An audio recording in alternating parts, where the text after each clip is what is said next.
बिस्मिल्लाहिर्रहमानिर्रहीम अस्सलाम वालेकुम। जैसा कि मैंने पार्ट 2 में इससे पहली वीडियो में कहा था कि इन सब को रेस्क्यू कर लिया जाए और उनके टेंट लगाए जाएं, उनको अद्वियात हर चीज़ बजरिया ये सब कुछ इस वक्त हेलीकॉप्टर के ज़रिए हो सकता है।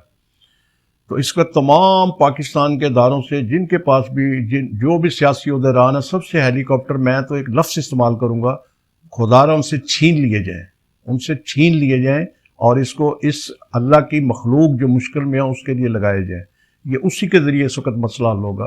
एक तो ये किया जाए, इसके बाद इसके लिए बेशुमार फंड्स की ज़रूरत होगी। रिलीफ फंड, जो फ्लड रिलीफ फंड है, उस बेशुमार हुकूमत ने भी उसके लिए किया है और बहुत सी दीनी जमातें अपने तौर पे गली मोहल्लों से पुराने कपड़े, राशन, जो पुराने बर्तन, शूज़ पुराने जो भी है वो गली मोहल्लों में इस वक्त जा के कह रहे हैं कि जिन जिन के घर में कोई ऐसी चीज़ है, कपड़े अगर हैं तो उनको सही धुलाई करके और इस्त्री करके और छोटे पैकेटों में डाल के, इसी तरह जूतियाँ साफ़ करके, मतलब अच्छे तरीके से बाइज्जत तरीके से ये चीज़ें जो हैं उन लोगों तक पहुँचाई जाएँ। वो इकट्ठा करके यहाँ से ट्रक भर के तो वो ले जाना चाह रहे हैं और ले जा भी रहे हैं।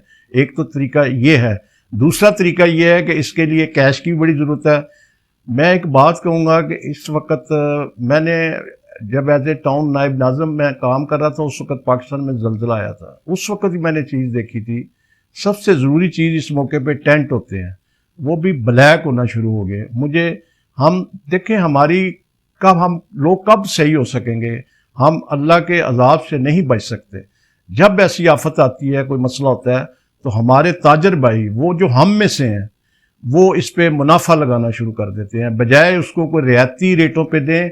मैं कहता हूँ चलो आप रियायत नहीं भी करते, डिस्काउंट नहीं भी करते, तो जो उनका एक्चुअल रेट जो आम दिनों का है मेहरबानी करके वो ले लें। लेकिन अब भी 10-10, 15-15 हज़ार रुपये फी टेंट इन्होंने रेट बढ़ा दिए हैं।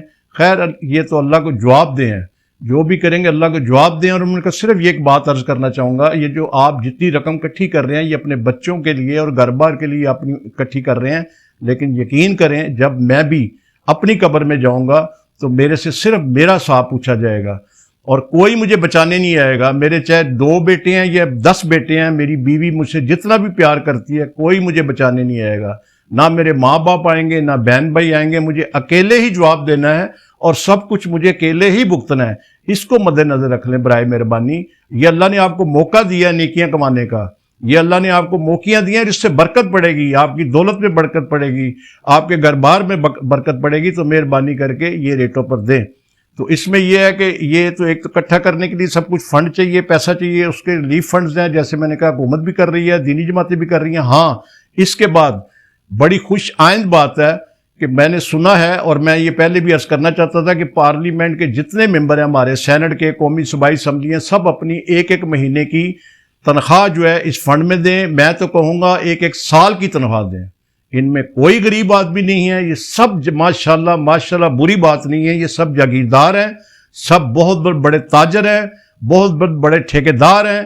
तो इनको पूरे 1 साल की तनख्वाह इनके लिए देनी चाहिए। इनको कोई फ़र्क नहीं पड़ता, ये बहुत ज़रूरी है। इन पे कौन सा रोज़ का मसला है और इनके पे जितनी सहूलियात के जितने इन पे अखराजात हैं वो भी सारे निकाल के दिए जाएँ।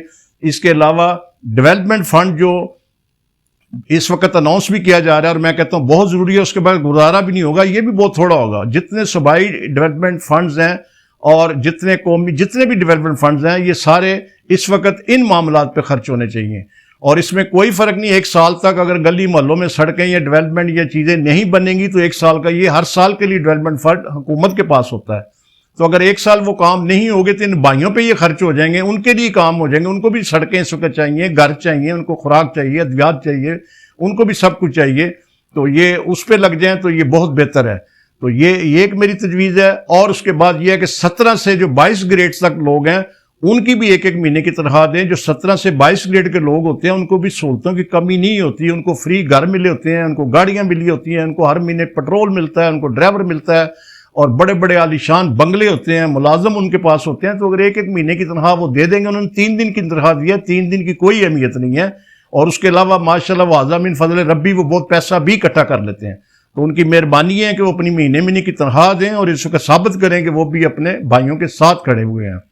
تو ایک تو یہ مسئلہ آ گیا، دوسرا یہ جو 17 سے نیچے گریڈ کے لوگ ہیں وہ بیچارے چلو چھوٹے لیول کے اپنی صحت کے مطابق دے دیں. پھر تاجر حضرات جو ہیں ان کے بارے میں بات کروں گا، وہ میں نیکسٹ ویڈیو میں انشاءاللہ. اس طرح ویڈیو ذرا زیادہ لمبی ہو جاتی ہے تو بہتر ہے کہ وہ اس کو پارٹ اگلے میں لے جاتا ہوں.